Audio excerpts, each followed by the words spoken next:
नमस्कार, मैं हूं पुण्य प्रसून वाजपेयी।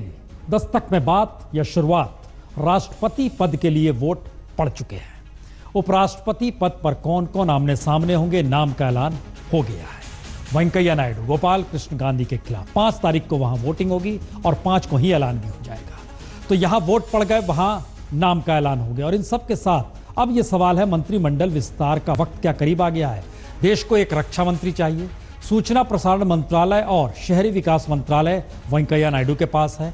तो ये 3 मंत्रालयों को लेकर बहुत साफ तौर पर है कि क्या वाकई अब मंत्रिमंडल विस्तार का भी वक्त आ गया है। लेकिन दस्तक में बात तो आज उस रईसी की होगी, उस मुफलिसी की होगी, जिसमें एक तरफ सत्ता है, दूसरी तरफ जनता है। शुरुआत राष्ट्रपति पद को लेकर आज वोटिंग से, लेकिन क्या आपने सोचा जो वोट डाल रहे थे वो सिर्फ विधायक, सांसद हम कह सकते हैं, उनके अंश जोड़िएगा तो लाखों में जिक्र हो रहा है, मैथमेटिक्स लगाया जा रहा है, किसके पक्ष में कितने, किसके पक्ष में कितने। हम एक दूसरी तस्वीर लेकर आए हैं। आइए उस तस्वीर के एक हिस्से को पहली रिपोर्ट में देखते हैं।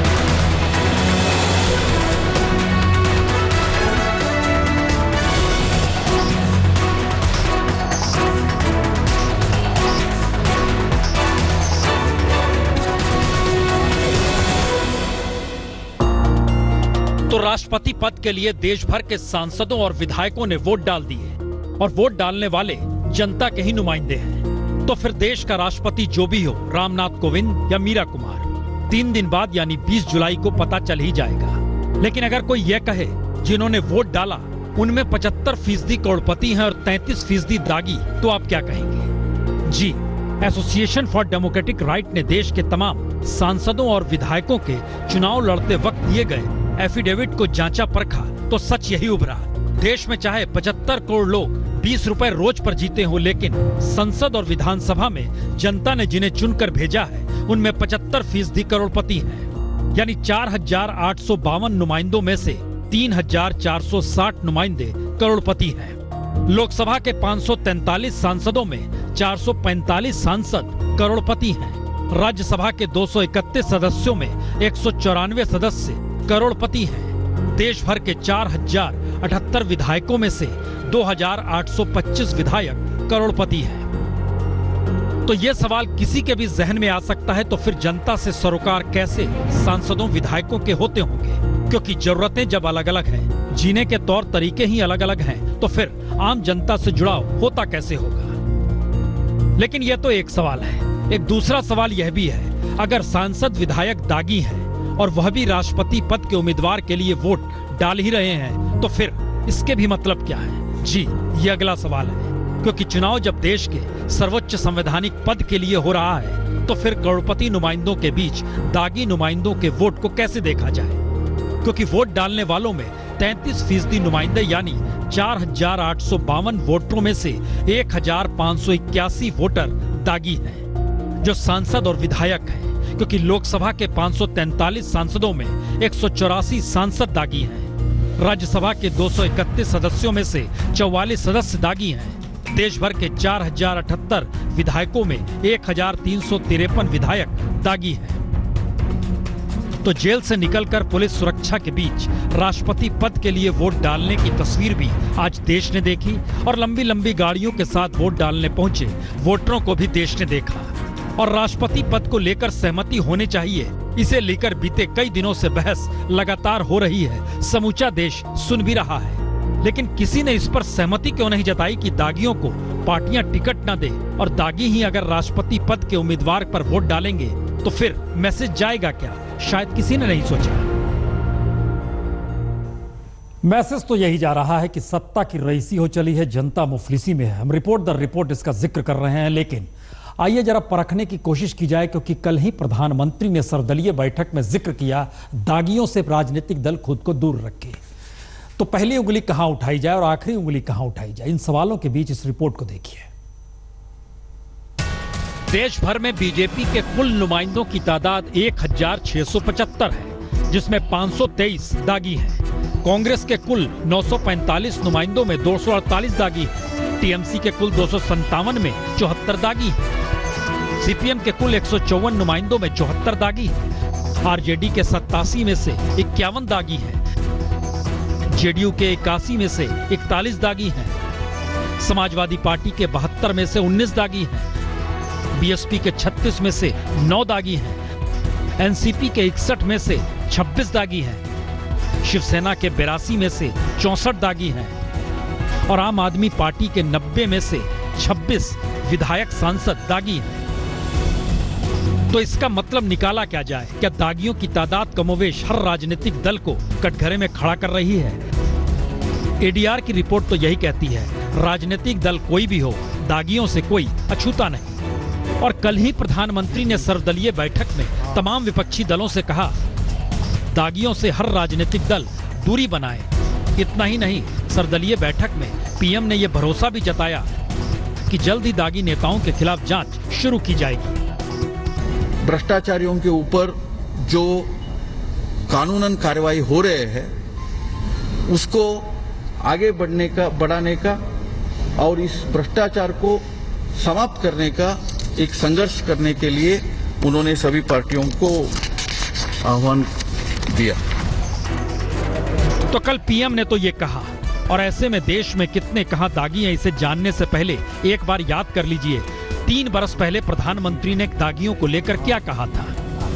और आज जब राष्ट्रपति पद के लिए देश भर के विधायक वोट डालने निकले तो 2 दिन पहले ही एडीआर ने भी राज्यभर दागी विधायकों की रिपोर्ट जारी कर दी, जिसके मुताबिक देश भर के 4120 विधायकों में 1353 के खिलाफ आपराधिक मामले दर्ज हैं, जिसमें 860 विधायकों के खिलाफ तो गंभीर आपराधिक मामले दर्ज हैं। हालात कितने बुरे हैं ये दागियों की इस कतार से भी समझा जा सकता है कि महाराष्ट्र में 160 तो यूपी में 143, बिहार में 141, पश्चिम बंगाल में 107, केरल में 87, आंध्र प्रदेश में 84, तमिलनाडु में 75, कर्नाटक में 73, मध्य प्रदेश में 70, तेलंगाना में 67, गुजरात में 54, उड़ीसा में 52, झारखंड में 52, राजस्थान में 37, दिल्ली में 23, उत्तराखंड में 22, पंजाब में 16, असम में 14, हिमाचल प्रदेश में 11, पांडिचेरी में 11, हरियाणा में 9, गोवा में 9।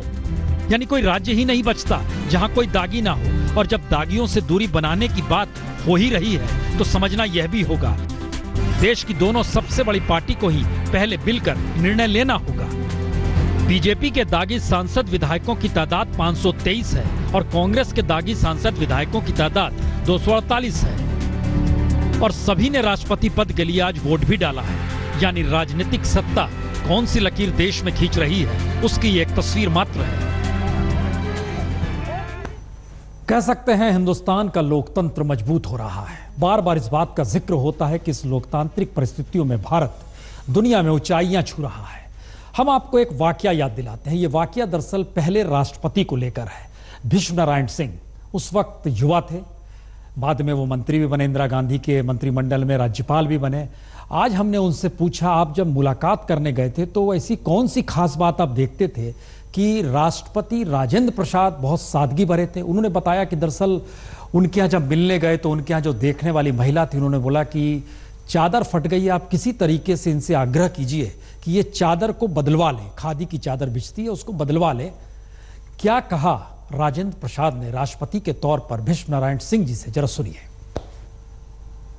राजेंद्र बाबू ने हम लोग को समझाया कि बैठी सुनी और बात हमार देखी। कलकत्ता तो हमने के नियर नजदीक वाला शहर बाना तो जी तो वो कलकत्ता जाते हो सब भी तो जी तो कलकत्ता में तो हम पढ़ल भी बानी। अब देखिए हो जाके स्थिति या कहीं भी बड़ा शहर की स्थिति कि लोग फुटपाथ पर बहुत सारा लोग सोता था और उन लोग के चादर देखा तो उन लोग चादर फटलो ठीक से नहीं की और तब वो लोग सुतला, वो लोग नींद आ जाला और वो लोग सुतला। अब बताइए हम तो सबके राष्ट्रपति बानी, अगर फटले चादर पर हम सुतिए जाए तो कौन आसमान ढह जाए, पहाड़ टूट जाए, हम सबके राष्ट्रपति बानी, हमरा कोई दिक्कत नहीं की। ये जवाब राजेंद्र बाबू ने दिया, आप यही समझे।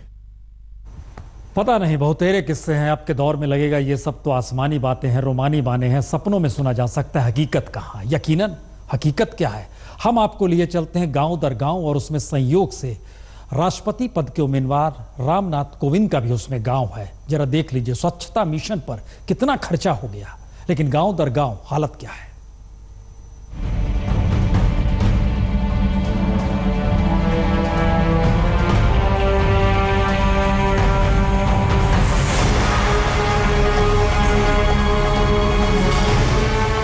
ये तंग गलियां, बंद मुहाने, खंजा गरियों में भरा पानी और गंदगी का आलम। जी, ये राष्ट्रपति बनने के मुहाने पर खड़े रामनाथ कोविंद का गांव पौरख है। कानपुर देहात का यह गांव अब अपनी किस्मत बदलने का इंतजार कर रहा है।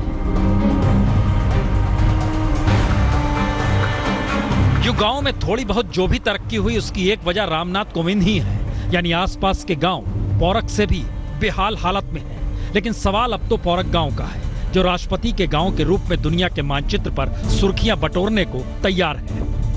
गांव में अस्पताल नहीं है, नालियां सकरी बनी है, पानी अवरुद्ध होता निकलता नहीं। और जो सकली गली हैं, जो उसमें नालियां नहीं हैं, उसको भी हम ये कहेंगे कि इसको चकली बनाए और जिससे पानी का निकास हो।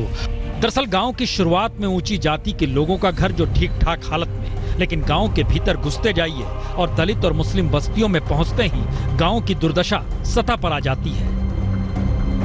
देश के राष्ट्रपति रामनाथ कोविंद का कहीं पोस्टर पौरख गांव में लगा है तो वो गांव की दलित बस्ती में ही है। लेकिन विडंबना देखिए, समूची राजनीति दलित के इर्द गिर्द घूमती रही, लेकिन पौरख गांव के भीतर ही जब हम दलित बस्ती के भीतर पहुंचते हैं तो वहां विकास लगता है दम तोड़ चुका है।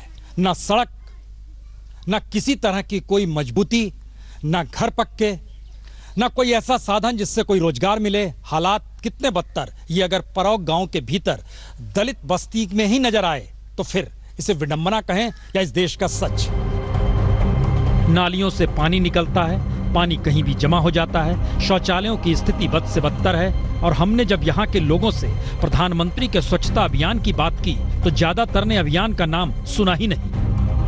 अब सफाई नहीं साहब, इसे गंदा है, नाला पाला सही नहीं है। तो क्या जिस स्वच्छता अभियान पर सरकार करोड़ रुपए फूंक रही है उसकी लौ गांव तक नहीं पहुंच रही? यह सवाल इसलिए नहीं कि पौरख का हाल खराब है और यह होने वाले राष्ट्रपति का गांव है, बल्कि इसलिए भी कि हजारों गांव में सिर्फ कागजों पर ही काम हो रहा है। अलबत्ता सरकार रुपए खर्च कर समझ रही है कि काम हो रहा है। मसलन जमशेदपुर को ले लीजिए। जमशेदपुर के करंडी में बने इस आधे अधूरे शौचालय को देखिए। यहाँ 453 शौचालयों का निर्माण होना था, जिसमें सिर्फ 183 का निर्माण हुआ, वह भी आधा अधूरा, जबकि घोटालेबाज 54 लाख से ज्यादा की रकम ले उड़े। 6 महीना से हम लोग का जो शौचालय बन रहा है अभी भी अधूरा ही है। कब बनेगा वो हम लोग को जानकारी नहीं है। अभी तक अब इनकम्प्लीट है, कोई पूरा नहीं है, किसी का दरवाजा नहीं है, किसी का पेन नहीं है, कोई गड्ढा खोद के ही छोड़ दिया है। यो स्वच्छता अभियान को पलीता लगाने वाली ये तस्वीर भी है, जो बताती है कि जागरूकता पर करोड़ों रुपए खर्च करने के बाद भी अभी खासा काम किया जाना बाकी है। लेकिन आंकड़ों की ही बात करें तो सरकार ने स्वच्छ भारत अभियान रूरल सैनिटेशन के तहत 2014-15 में 2,850 करोड़ रुपए खर्च किए थे, जो 2016-17 में बढ़कर 10,500 करोड़ रुपए हो गए और अब 2017-18 का बजट 13,948 करोड़ रुपए का है। यानी सरकार का सारा जोर स्वच्छ भारत अभियान की सफलता को लेकर है। लेकिन centre for policy and research की रिपोर्ट बतलाती है 2012 के बेसलाइन सर्वे में 88 लाख शौचालय डिसफंक्शनल थे और जनवरी 2017 तक इनमें से 99% ऐसे ही रहे, यानी काम नहीं करते। यानी असल काम जमीन पर किया जाना है ताकि स्वच्छता अभियान वास्तव में कारगर दिखे। वरना सच्चाई यह है कि 2016 में मध्य प्रदेश ने अपने उपलब्ध फंड में 728 गुना ज्यादा फंड स्वच्छ भारत मिशन पर खर्च कर दिया। लेकिन ये तस्वीर मध्य प्रदेश की ही है, मध्य प्रदेश के छतरपुर की, वहां के बाराखेरा गांव की, जहां दलित परिवार के लोग मटके में शौच करने को मजबूर थे क्योंकि घर के बाहर बना रहे शौचालय। लेकिन अच्छी बात यह है कि रामनाथ कोविंद राष्ट्रपति होंगे, दलित समुदाय से आते हैं, तो उनके गांव की हालात भी बदल जाएंगे। लेकिन दुर्भाग्य ऐसा इस देश में कि व्यवस्था कोई भी हो, हर गांव को क्या एक राष्ट्रपति चाहिए? उसी के बाद हालात ठीक होंगे। शायद इसीलिए हमें लिखना पड़ा जनता की मुफलिसी। मुफलिसी का जिक्र यह नहीं कि कहां पर बीजेपी की सरकार है या किसी की भी सरकार है। मसलन आपको पंजाब लिए चलते हैं, वहां तो कांग्रेस की सरकार है। हालात देखिए।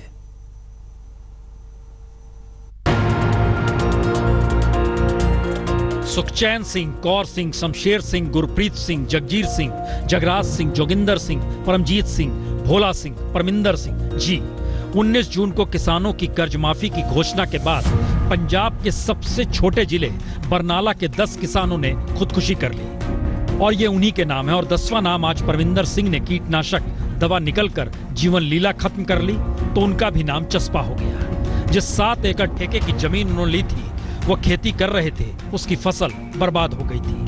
इससे पहले किसान जोगिंदर सिंह ने 2 बार फसल बर्बादी के बाद 5 लाख का कर्ज ना चुका पाने की हालात में खुदकुशी कर ली थी।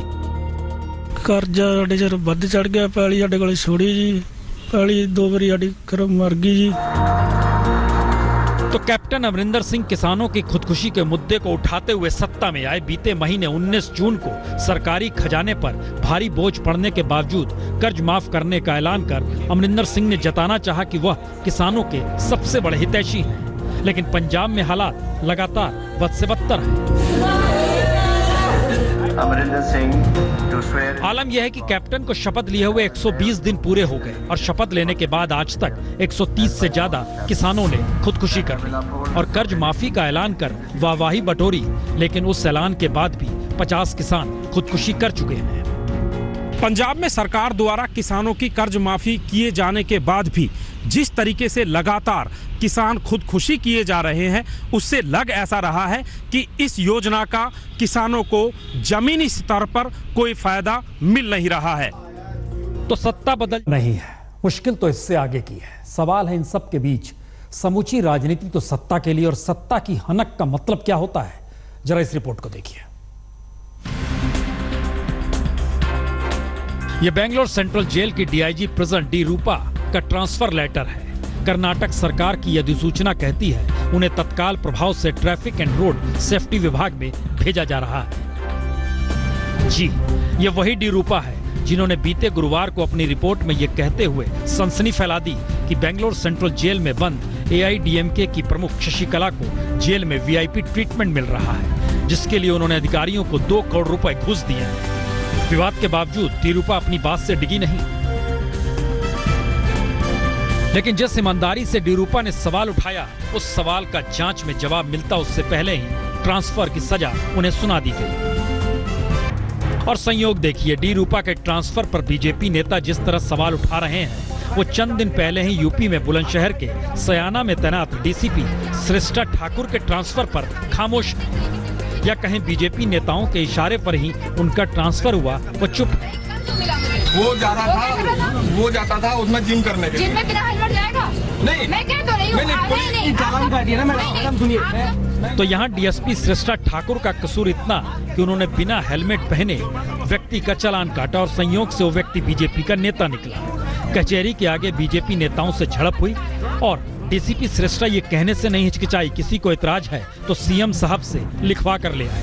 सीएम साहब से लिखा लाओ कि पुलिस को कोई भी अधिकार नहीं है चेकिंग करने का, हम अपनी गाड़ियों की चेकिंग नहीं करवाएंगे। तो कानून का पालन कराने के लिए जो अधिकारी बीजेपी नेताओं से भिड़ जाए, उसका ट्रांसफर हो ही जाएगा। लेकिन यहाँ सवाल सिर्फ 2 ट्रांसफर भर का नहीं है। सवाल तो यह है कि सत्ता की हनक में जो भी रहे, वो बर्दाश्त ही नहीं करता कि उस पर कोई उंगली उठा दे। याद कीजिए, दुर्गा नागपाल, अशोक खेमका, संजीव चतुर्वेदी। जी, यूपी में अखिलेश की सत्ता थी और उस वक्त एसडीएम दुर्गा नागपाल का तबादला कर दिया गया।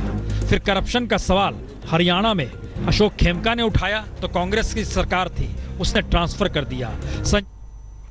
दरअसल खांचों में ना बांटिए किसकी सत्ता है, कैसी सत्ता है। करप्शन, भ्रष्टाचार, दागपन, ये सारी स्थितियां साथ है, इसीलिए लिखना पड़ा सत्ता की रईसी और जनता की मुफलिसी।